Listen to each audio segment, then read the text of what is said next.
Здравейте! В момента ще ви покажа как да ползвате персонализация на динамични променливи. Това се прави за две основни причини.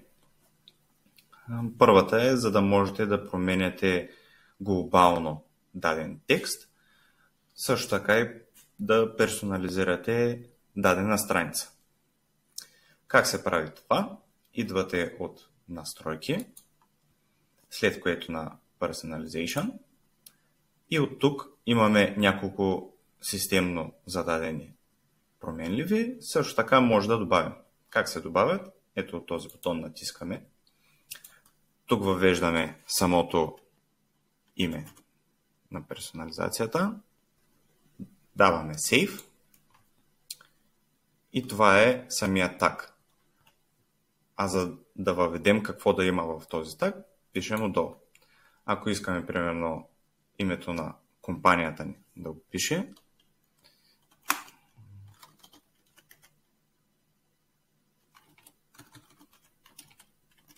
ваше име, след което даваме запази.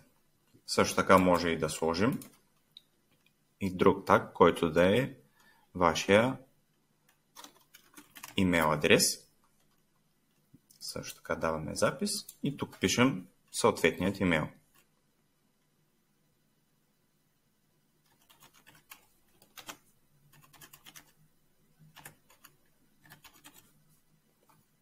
След направените промени даваме запис. Хубавото е, че може да ги копираме от ето тези сини бутончета, след което да го вземем и да кажем, че искаме да го сложим точно под логото си. Взимаме един обикновен текст, поставяме го, след което слагаме нашия таг, нека да го сложим в центъра и както всеки един текст може да го променим както искаме, може да го направим всякакъв цвят с различен фон.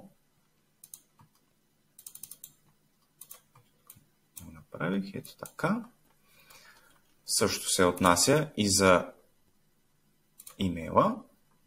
Копираме го и да кажем, искаме тук да го поставим. Го направим в бяло.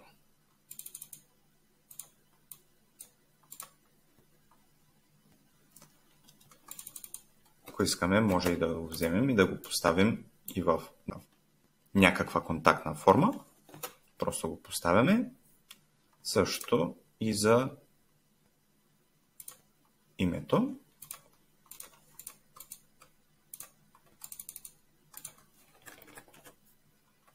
И даваме запис.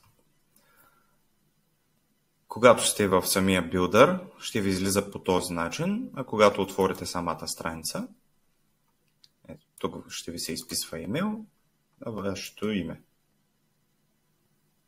Също така и долу. И така вече, ако искате да промените имейл или име, просто влизате в настройки, Personalization и от тук може да промените какво да пише на тяхно място. Другата причина, поради която да правим такива промени е, за да може да персонализираме страница, ако имаме някакъв курс или subscription, когато се влезе в самия курс, тук може да зададем да изписва на всеки член тяхното име. За да го направим, отново влизаме в настройки, Personalization и вече тук имаме системен таг, който може да го хванем. Идваме в текста и го поставяме. Даваме запис. И вече след като влезем, даваме на View и вече изписва Здравей, Иван. Може да изписва нещо друго, може да изписва заедно с последното му име или каквото ви допада.